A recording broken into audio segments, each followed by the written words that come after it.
Respecto a la actividad número 4 del módulo, en la cual estaba enfocada o su tema principal era la filosofía de Kant y las apreciaciones que este gran filósofo tenía sobre esa rama. Obviamente en el mapa conceptual, pues mi tema o mi enfoque fue esta misma filosofía. La filosofía de Kant también era llamada una filosofía crítica, ya que estaba basada en una crítica hacia la razón pura. En esta, él examinó muchas bases del conocimiento humano y también creó como una epistemología individual. Al igual que muchos de los primeros filósofos, Kant se diferenciaba respecto a los modos de pensar en unas proposiciones analíticas y en unas sintéticas. Una proposición analítica es aquella en la que el predicado está contenido en el sujeto, como digamos una afirmación: las casas negras son casas. La verdad de este tipo de proposiciones siempre es evidente, ya que pues puede afirmar lo contrario si se supondría plantear una proposición contradictoria. Esas proposiciones son llamadas analíticas porque la verdad siempre se descubre por base de un análisis de un concepto en sí mismo. Y por otro lado, las proposiciones sintéticas son aquellas en las que no se puede llegar por un análisis puro, como una expresión: la casa es negra. Todas las proposiciones comunes que resultan de la experiencia del mundo siempre son sintéticas. Hablando de las proposiciones, según Kant, siempre podían ser divididas entre otros tipos, que eran la empírica o una a posteriori y una a priori. Estas proposiciones empíricas dependían tan solo de la percepción, pero las proposiciones a priori siempre tenían como una validez esencial y no se basaban de esta misma percepción. La diferencia entre estos dos tipos de proposiciones se podía ver ilustrada por la empírica de la casa es negra y la a priori 2 más 2 son 4. Lo que quería llegar acá con esta tesis era en una crítica en la cual consistía en que se resulta posible formular algunos juicios sintéticos a priori. Esta posición filosófica era conocida como un trascendentalismo y lo que hacía era explicar cómo es posible este tipo de juicios, ya que este gran filósofo siempre consideraba como los objetos del mundo algo material, como incognoscibles en una esencia. Desde el punto de vista de una razón, solamente servían como para tener una materia pura, a partir de la cual se podían nutrir algunas sensaciones. Y los objetos en el mismo no tienen existencia, y el espacio y el mismo pertenecían a una realidad como partían de la mente o como unas instituciones con las que son perceptibles algunas medidas y unos valores añadidos de la misma.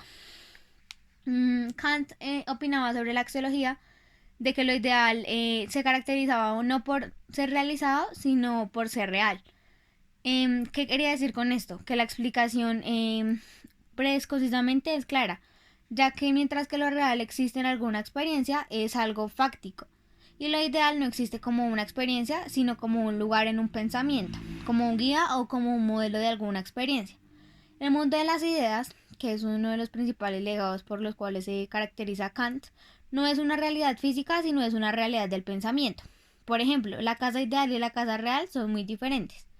Entre ambas hay una gran diferencia, en la cual la casa o una idea sirve como un modelo y la guía para la casa, que es una cosa, es precisamente una naturaleza de unos principios morales.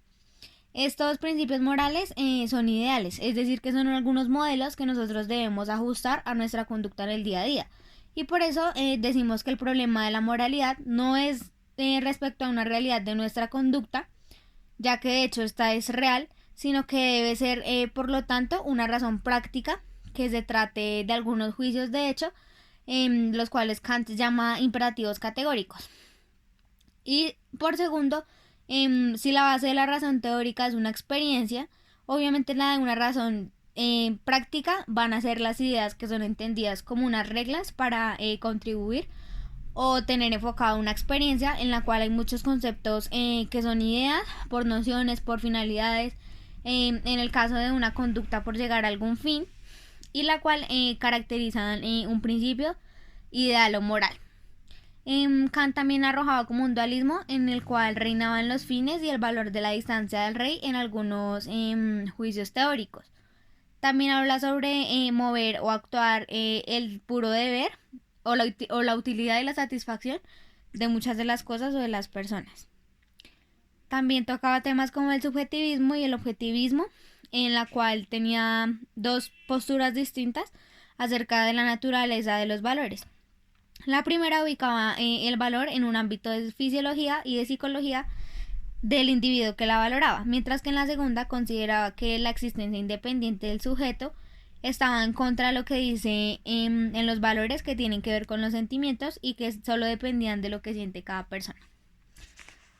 Bueno, acá está la sopa de letras en la cual encontramos muchas cosas que estudia la filosofía, como digamos algunos campos materiales, ¿qué?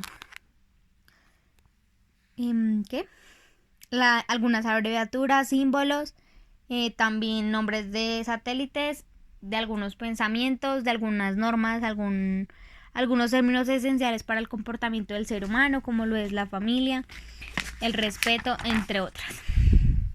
Acá tenemos la sopa de letras, en la cual encontramos términos que son muy significativos en la vida del ser humano, y esto nos importa ya que la filosofía lo que hace es eso, estudiar el comportamiento del ser humano y también como cada aspecto que hace parte de su día a día y que influye en sus conductas o en sus comportamientos como persona. Encontramos palabras como el afecto, que es lo que siente el ser humano por personas que tiene a su alrededor, la amistad y el amor, que son sentimientos encontrados que puede sentir por las personas de su comunidad, asertividad, convivencia, que es un término muy importante para el alcance respecto al ser humano, ya que si aprende a tener una buena convivencia, asimismo va a ayudar y a contribuir positivamente con su comunidad. El diálogo, que es la manera en la que se comunica con la otra persona y que debe ser de una manera correcta para llegar al fin que quiere.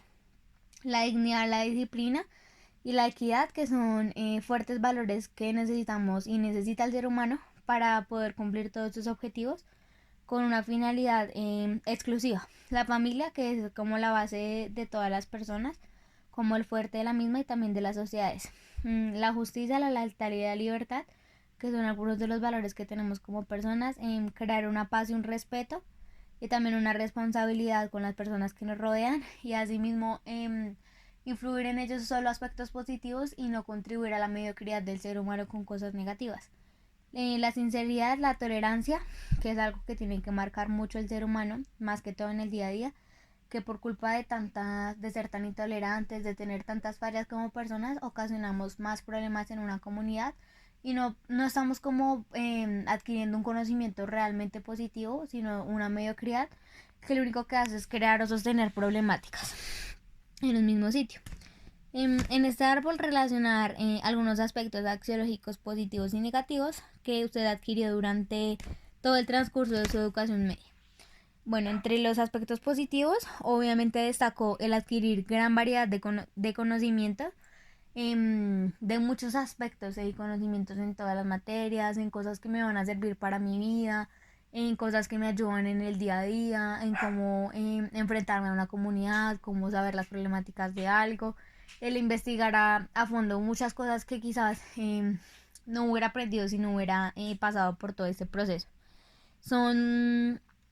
Obviamente también me ayuda a desarrollar muchas capacidades intelectuales, a aprender a analizar, a interpretar y asimismo a hacer críticas constructivas de todas las cosas que me rodean, del preguntarme más a fondo el porqué de las cosas, de conocer y adoptar muchas cosas positivas que los demás pueden dejar en nosotros y como negativos que muchas veces nos rendimos o no aprovechamos todo el conocimiento que tenemos adentro y nos dejamos guiar por la mediocridad. Y en este esquema relacionar características que tengan coherencia y que sean pertenecientes de acuerdo a las estructuras del módulo.